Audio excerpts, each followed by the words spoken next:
नमस्कार मंडळी, माझ्या नवीन व्हिडिओमध्ये नवीन ब्लॉगमध्ये मी जगदीश गावडे तुमचं स्वागत करतो। आज जाणार होतो मी महाराष्ट्रामधील सुप्रसिद्ध ऐतिहासिक व जागरूक अशा श्री दख्खनचा राजा श्री ज्योतिबा डोंगराला भेट देण्यासाठी। या व्हिडिओमध्ये मी तुम्हाला मंदिराची श्री ज्योतिबा यांची थोडीशी माहिती आहे, त्याचबरोबर बेळगावपासून श्री ज्योतिबा मंदिर किती किलोमीटर आहे या सर्व गोष्टी या व्हिडिओमध्ये सांगणार आहे। यासाठी पूर्ण व्हिडिओ बघणे अनिवार्य आहे। चला तर मंडळी, सुरू करूया आजच्या नवीन व्हिडिओला।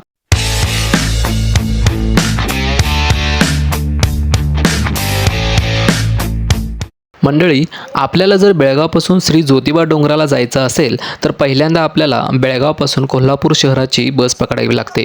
बेळगावपासून कोल्हापूर साधारण 100 किलोमीटर इतका आहे। कोल्हापूरला पोहोचल्यानंतर तिथून आपल्याला दुसरी बस जी थेट ज्योतिबा डोंगराला घेऊन जाणार या बसमध्ये चढावं लागतं। स्टँडपासून ज्योतिबा डोंगर हे सुमारे 17 किलोमीटर अंतरावरती आहे। मंडळी, कधी पण आपण कोणत्याही नवीन ठिकाणी या दुसऱ्या ठिकाणी प्रवास करतो, त्या प्रवासाची मजा आनंद घ्यायला विसरू नका। अशा विचाराने मी सुद्धा प्रवास करताना आजूबाजूचा निसर्ग, नद्या, डोंगर, शेती, नवीन उभारण्यात आलेला हायवे या सर्व गोष्टींचा मनपूर्वक आनंद घेत प्रवास करायला लागलो होतो।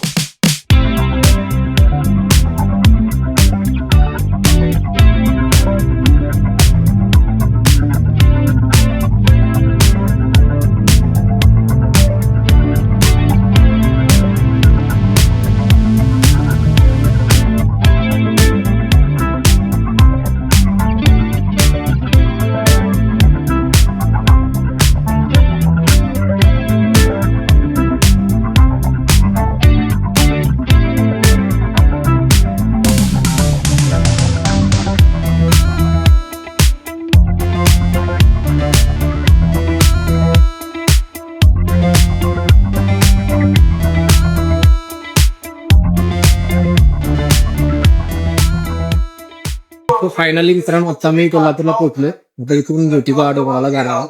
तर आपण दाखवली तुम्हाला ज्योतिबा डोंगर, तर जाताना ती बस लागते पण आहे। आज रविवार सुट्टीचा दिवस असल्या कारणाने, त्याचबरोबर पौर्णिमा हा शुभ दिवस असल्या कारणाने खूप गर्दी झाली होती। ज्योतिबा डोंगराकडे जाण्यासाठी बससाठी एवढी गर्दी झाली होती। फायनली मला बस भेटली व मी डोंगरावरती पोहोचलो। बस स्टँडवरती दर्शन घेऊन आलेल्यांची सुद्धा गर्दी पाहायला भेटली होती।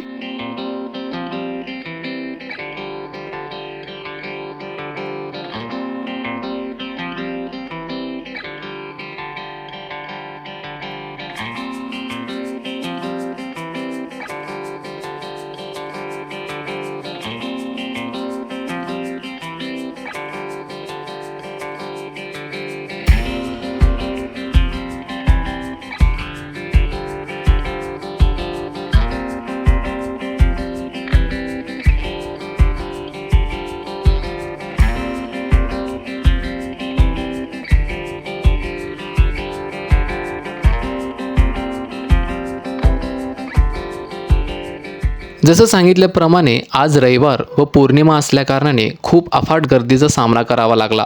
या गर्दीतून जाऊन श्री ज्योतिबा यांचं दर्शन घेणं शक्य वाटत नव्हतं, तरी पण श्रींच्या कृपेने मला थोडं का होईना मला दर्शन भेटलं। मी बाहेर येऊन एका कट्ट्यावरती बसलो। मंदिराच्या आजूबाजूचा निसर्ग व भक्त किती आतुर असतात आपल्या देवाला पाहण्यासाठी हे पाहत होतो।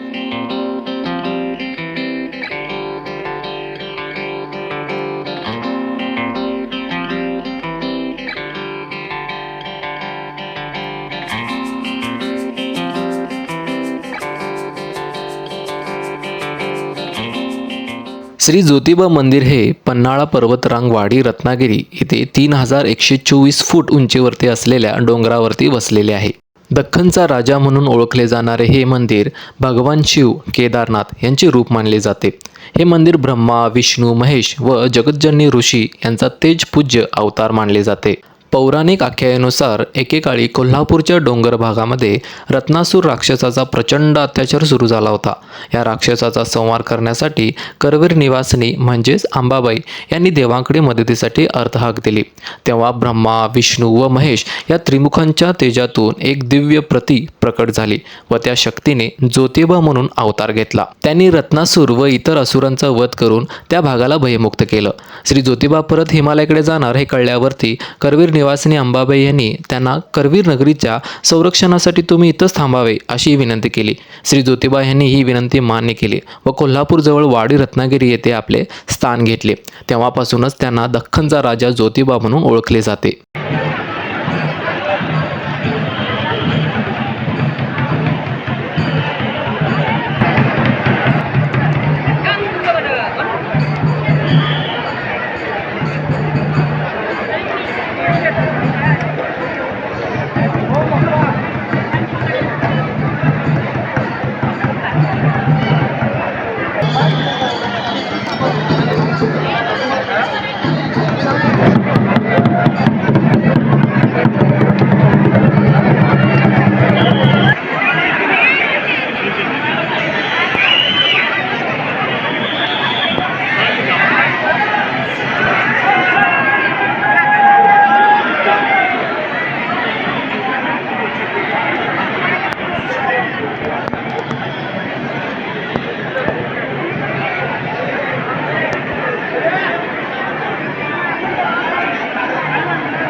सो मंडळी, आजचा दिवसाचा व्हिडिओ संपलेला आहे. म्हणजे मी आता जाणार आहे बेळगावला.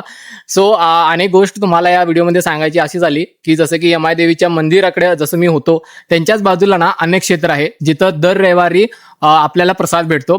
सो तुम्ही कधी पण रविवारी आलात आणि ज्योतिबा डोंगराचं दर्शन घेतला, त्याच्यानंतर यमाई देवीकडे आलात, त्याच्याच बाजूला आपल्याला अनेक क्षेत्र दिसतं. तिथं महाप्रसाद असतो. महाप्रसाद घेऊन किंवा प्रसाद घेऊन तुम्ही पुढे वाटचाल करू शकता. त्याचबरोबर मी आता सुद्धा महाप्रसाद घेणार आहे आणि माझी पुढची जी वाटचाल आहे म्हणजे बेळगावला जाणार आहे ती वाटचाल सुरू करणार आहे. आय होप तुम्हाला आजचा व्हिडिओ आवडला असेल. व्हिडिओ आवडला असेल तर व्हिडिओला लाईक करायला, शेअर करायला, सबस्क्राईब करायला विसरू नका. आपण भेटूया पुढच्या व्हिडिओमध्ये. टिल देन, धन्यवाद.